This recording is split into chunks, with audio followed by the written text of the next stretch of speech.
enfoque de epistemología política para desarrollar desde este proyecto, para el INTA, para pensarnos, para el proyecto, para una epistemología política acerca de, bueno, de cómo producimos, para qué y cuáles pueden ser las estrategias para potenciar el conocimiento y la experiencia, ¿no? Esta posibilidad de... Hay una nueva generación de jóvenes en el INTA, ¿no? Que estamos viendo de a poco que existe y que puede ser... y bueno, y que eso nos tiene que animar también a repensar las estrategias y las políticas, la noción de política pública y de lo político, con fuerte componente epistemológico, puede ser un aporte necesario para lo que viene, ¿no? Nada más.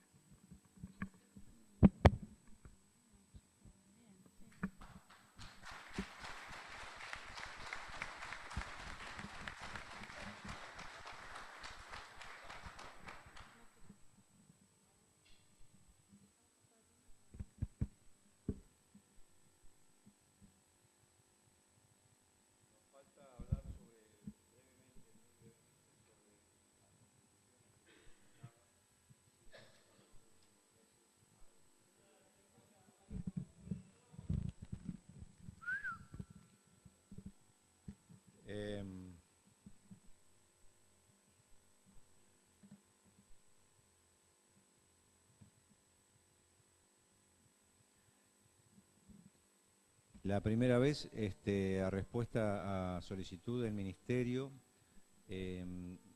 mandamos un documento que contenía algunas ideas sobre políticas públicas, que basaba, además de hacer un razonamiento sobre la situación del sector, las dificultades manifiestas de intervenir con políticas públicas consensuadas con el sector o no consensuadas. En ambos casos veíamos una situación bastante problemática. Las ideas que desarrollamos tenían que ver con, en ese momento estábamos ante la crisis, el lanzamiento de los precios cuidados, una inflación disparada, en el primer caso en febrero, el mes de febrero, el difícil febrero pasado, y bueno, de qué manera concebíamos la profundización de la visión de la agricultura familiar como granja, un trabajo que, digamos, simplemente una muy brevísima descripción de lo interesante que sería desarrollar, es profundizar esa visión, pero después hacíamos una bastante pormenorizada descripción de lo que eran las otras dos ideas. Una era la rica agenda agropecuaria no alimentaria, sobre la cual Carlos va a decir dos palabras. La otra era profundizar esencialmente la relación estratégica con Brasil en términos agropecuarios, buscando gestar condiciones para una plataforma agroalimentaria regional, y enfatizábamos en la posibilidad de que la biotecnología fuera de alguna manera el foco de esa vuelta de rosca de la integración o redinamización de la integración con Brasil. Bueno, esto que se decía abajo, en realidad, la Alianza Biotecnológica con Brasil y la Vintex cruzado con Brasil eran parte de la tercera idea de políticas públicas. Bueno, después teníamos como les dije, hicimos una contribución en relación con la ley de suelos. Sobre ese proyecto ya el Minagri ha citado a la primera reunión, creo que es el 14 del mes de mayo, en que se va a trabajar en un equipo integrado por gente de INTA y gente del Ministerio, y también Carlos le va a hacer una breve reseña de lo que, digamos, de los contenidos principales de esa ley de suelos en términos de una rápida caracterización. Bueno,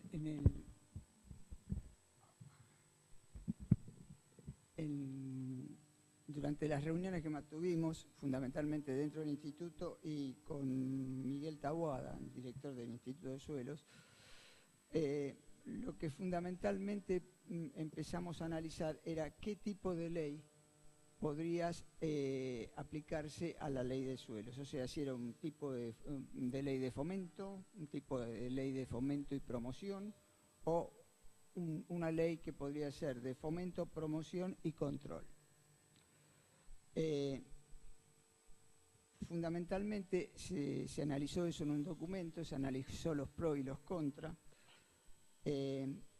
También qué tipo de ley, si era una ley nacional directa, si es una ley nacional de adhesión o si era una ley de presupuestos mínimos. Uno de los fines principales fue determinar cuál era el bien a tutelar o la definición del bien a titular. Nosotros creemos firmemente en que el suelo es un bien público y como tal debe ser protegido. Fundamentalmente, entre los temas que pusimos que debían componer o que debían ser parte de la ley, un registro de actividades. Dentro de ese registro de actividades definimos algunos tipos de información a incluir dentro de ese registro de actividades. Actividad histórica, o sea, qué se dedicó el suelo durante los últimos 10 años. Fundamentalmente que deben presentarse análisis estructurales y químicos del suelo anualmente. ¿Qué tipo de información se va a requerir ahí? ¿Quién la va a analizar esa información? O sea, ¿qué laboratorios o quién va a seleccionar los laboratorios que van a realizar esos ensayos? Después también analizamos el rol del INTA porque la idea de tener un registro, un catastro de actividades y de estado del suelo requiere, por ejemplo, de indicadores rápidamente detectables, de manera tal que uno pueda verificar si el suelo se está manteniendo desde el punto de vista sustentable o no. Para eso proponemos al INTA como entidad que defina esos indicadores. El otro punto que decíamos que tiene que estar es la certificación del manejo del suelo sustentable por terceros. Esos terceros pueden ser alguna de las organizaciones del campo o universidades. Finalmente, otro punto que pusimos era que aparte de eso habría que tener un seguro ambiental. ¿Qué pasa? Si todo falla, evidentemente la recomposición, alguien se va a tener que hacer cargo del costo de la recomposición. Y bueno, finalmente, y de acuerdo al tipo de ley que se promulgue o se proponga, las medidas de tipo de qué tipo de promoción, qué tipo de medidas de control y qué tipo de penalidades por incumplimiento a la ley se proponen. Esto es básicamente lo que analizamos en ese documento. Una cosa a agregar con relación a suelos que nos parece que es interesante discutir en esta comisión, en este proyecto o en esta idea proyecto. No es un proyecto lo que mandamos, no tiene un articulado, nada, son conceptualizaciones. Es cambiar el concepto de vulnerabilidad de los suelos, ampliarlo más que cambiarlo. El concepto actual tiene que ver con que los suelos de la pampa húmeda no necesitan ser cuidados porque son suelos con todas las condiciones físico-químicas, digamos, que le permiten soportar el laboreo y las condiciones de trabajo, y que únicamente son pasibles y son vulnerables los suelos de las áreas marginales del país, porque evidentemente tienen una mayor fragilidad por estructura, por textura, por condición química, por lo que fuere. Me parece que el concepto de vulnerabilidad tiene que comprender todo lo que el suelo está gestando, tiene que alcanzar a los suelos de pampa húmeda, porque son proveedores de la riqueza nacional, pero a su vez soportan como sustrato esa riqueza, pero a su vez para proteger el inmenso grado de deterioro que tienen en términos, por ejemplo, de balance de nutrientes, que como todos ustedes saben, el INTA ha caracterizado en numerosas oportunidades, y hay un histórico trabajo de la estación de extensión, de la Oficina de Extensión de Casilda, que da cuenta del balance de nutrientes del partido de la provincia de Santa Fe de 1 millón de hectáreas, que es realmente pavorosa, sobre todo en términos de fosfatos. De manera que creemos que el concepto de vulnerabilidad debe alcanzar no solo a los suelos frágiles en términos, como les decía, físico-químicos, sino a la totalidad de los suelos como recurso esencial de producción de riqueza del país. Gracias por escucharnos. Cualquier pregunta que quieran hacernos, si no están demasiado cansados, estamos para responder o para conversar o para seguir conversando hoy o mañana. Gracias a todos.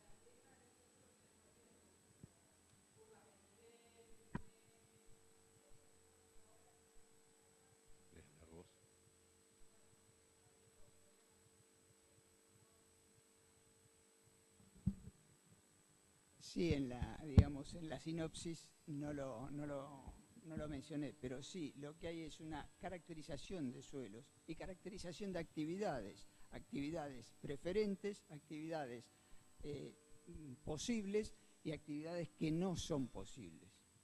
Sobre todo también en la parte, digamos, de análisis del suelo está la parte de estructura y conservación de la estructura, ¿no es cierto? Que no es lo mismo.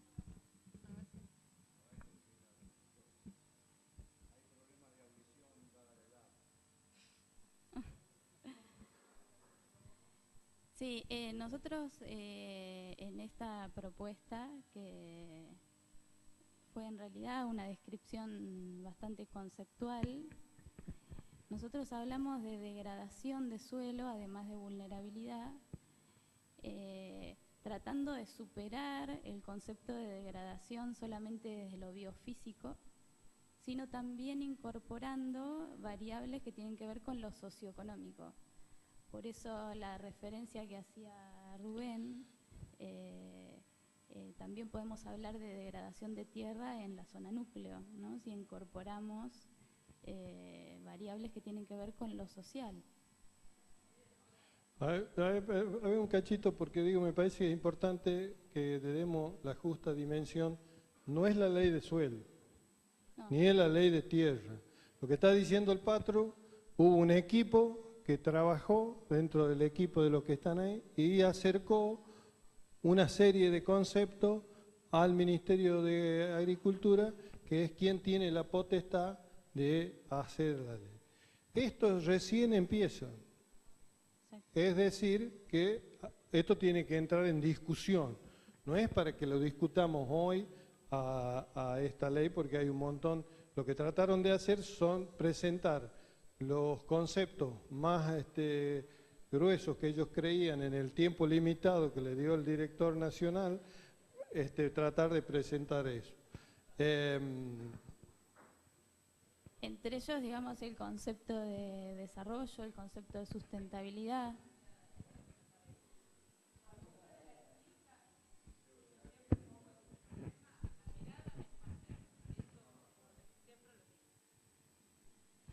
Que lo que me parece que cuando lo explican, por ahí no es lo que dice el documento, por eso mi pregunta era si había de ese sentido o no, pero cuando ustedes lo explican, ¿sabes lo que yo escucho desde Tucumán, digamos? Que es una justificación para decir que la pampa húmeda también es vulnerable y por lo tanto será susceptible en algún momento de que le demos una ayuda para que ustedes fertilicen los hermosos campos que tienen. Entonces, esto es lo que yo leo desde una economía regional. Porque nuestros principales problemas de suelo, que sí somos áreas frágiles y vulnerables, no son necesariamente eso. Pasan por problemas que tienen que ver con sistematización de suelos y con la responsabilidad que tienen que tener los dueños de la finca para que las aguas no vayan a los caminos, para que tengan drenes, para que no se nos venga el cerro encima, para un montón de otras cosas que son tanto o más importantes que, digo, que algunas que están mencionadas de áreas de llanura, para que lo pongamos en otros términos. Esto, a mí no me gustaría, digamos, que pase en una institución de la cual somos parte un montón del resto de regiones del país cuando tenemos un enfoque territorial. Entonces, personalmente me siento, digo, esto es lo que me interpela de la forma en que esto se presenta. Siento que nada ha cambiado. Digo, esto no. Che, y es tu amiga, ¿no? Sí. Menos mal. Hacete cargo, Patru.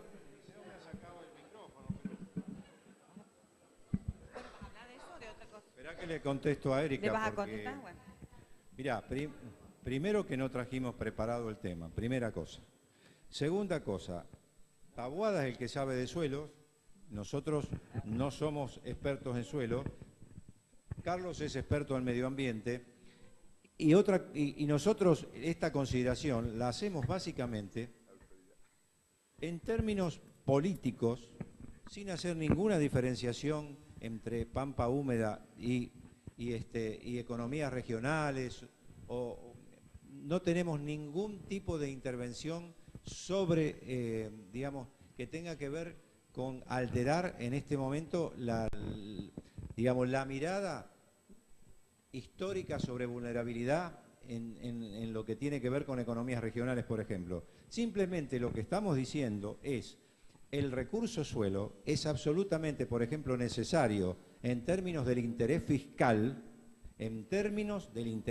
fiscal, nunca reconocido, nunca puesto arriba de la mesa, y es lo que a nosotros nos permite tener un fondo de redistribución de la riqueza generada en este país, y hacemos leyes de suelo que no atiendan cómo esa potencial riqueza que tenemos ahí para generar recursos, para redistribuir riqueza en el país, no tiene ningún tratamiento en las leyes de suelo, que tiene que ver con Pergamino, su zona de influencia, y todo el deterioro que se está produciendo en el núcleo de Pampa Húmeda. Como tengo la potestad de poder agarrar el micrófono, lo tomé por asalto. Dos o tres cosas. A mí también en la presentación hubieron cosas que no me gustaron, hablando de la ley de suelos, por ejemplo, escuchar que va a estar el sector agropecuario como potencial policía o medidor. La realidad de lo que veo de esta presentación es que ellos ponen sobre la mesa, en una muy apretada síntesis, que no ha tenido el detalle que nosotros pudiéramos desear, y por eso queda tan endeble la presentación, donde cada uno de nosotros, desde el lado donde está, ve que no se está esbozando el criterio que podemos tener integrador. Porque ¿cuál es la realidad? El motivo de esta presentación no era hablar de la ley de suelo ni lo que se está haciendo en la ley de suelo, porque al fin y al cabo lo que hemos hecho desde el lugar, generar algunos disparadores que no pueden estar ausentes cuando se discuta la ley de suelo, que son muchos más de lo que ellos han esbozado hoy acá, pero que en la apretada síntesis que han hecho, porque obviamente le dimos una hora para hablar de todo, nos hace sentir a cada uno de nosotros que no está contenida la visión nacional. Pero que no tengo ninguna duda que ellos la tienen, que nosotros la tenemos y que nuestro ministerio, cuando haga la ley, también la va a tener. Nada más. Ahora, Daniel, te devuelvo el fierro, que has bastante monopolizado esto, tranquilo. Yo en realidad retomaba en lo que ustedes presentaron, Patru y los compañeros y las compañeras, la primera presentación de la mañana. Y el compañero Andrés Hossel hacía una referencia del trabajo de Sibeki que yo pondría un poquito a debate si realmente, si bien parte de la burguesía de San Pablo tiene esa perspectiva hegemónica imperial, nuestra interacción de mucho tiempo en distintas experiencias con los compañeros del PT, en términos de compartir espacios de investigación, compartir espacios de trabajo conjunto, habla de una construcción de un paradigma latinoamericano. Me parece que este planteo de la mañana yo lo pondría en duda, de esta cuestión de vocación imperial de Brasil desde la perspectiva de las clases populares. Y el otro elemento, y yo por eso le dije a la compañera, el compañero Axel, el otro elemento que yo quería poner, y lo planteamos en una reunión de, creo que fue el 2012 en el Bauen, ¿puede ser? ¿O 2011? 2011 en el Bauen, poner, porque Andrés José le hizo referencia al discurso del Chicho Allende en el 72 en la ONU. ¿Y por qué el tema del Chicho? y rescatar a Marta Honecker con la perspectiva de la construcción de poder popular. En todo lo que sobrevuela las presentaciones de hoy está el dilema del poder. ¿Está qué? No te... El dilema del poder. Hay, Sí. digamos, hay una disputa de poder, Sí. hegemonía contra hegemonía, Sí. y proyectos que están en disputa. Yo apoyo la tesitura que plantea el Patru en cuanto a construir con los hermanos brasileños y con los proyectos afines del Rafa Correa, con el proyecto del Evo, una referencia continental. Porque el compañero Daniel decía, ¿en qué bloque nos ubicamos? Nosotros tenemos un bloque de pertenencia histórico-cultural que es la CELAC. Ese es nuestro bloque de referencia. Y en la fina de construcción del día a día, de la alianza que tenemos que construir para establecer una correlación distinta, está lo que vos planteabas del trabajo con Brasil, que tenemos que profundizar. Porque cuando hacemos un análisis de nuestro funcionamiento como redes, tenemos más interacción quizá con Estados Unidos o con Europa que con los hermanos brasileños. Y esto implica que nosotros venimos funcionando en una construcción de redes que no es donde mejor nos vamos a posicionar como proyecto estratégico. Y la otra cuestión, y por eso la del compañero Axel, nosotros podemos pensar nuestra construcción como espacio político en la construcción de poder desde una perspectiva de la generación del 80, con una institucionalidad que no es nuestra, y con una constitución renomada y remozada para ese mismo modelo que la constitución del 94, donde las provincias tienen que discutir con las multinacionales recursos naturales, petróleo, minería, o en una perspectiva de construcción de poder popular, donde el INTA es una parte más de ese pueblo en marcha, y donde yo le digo a las autoridades, no le digo autoridades, le digo compañero, como le digo compañero a la compañera presidenta, porque esta es una construcción de poder popular, y eso es un paradigma completamente distinto a la institucionalidad oligárquica que nos plantea la generación del 80, del 94.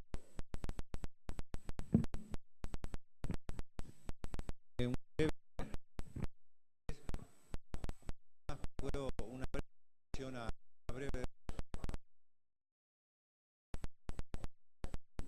importante.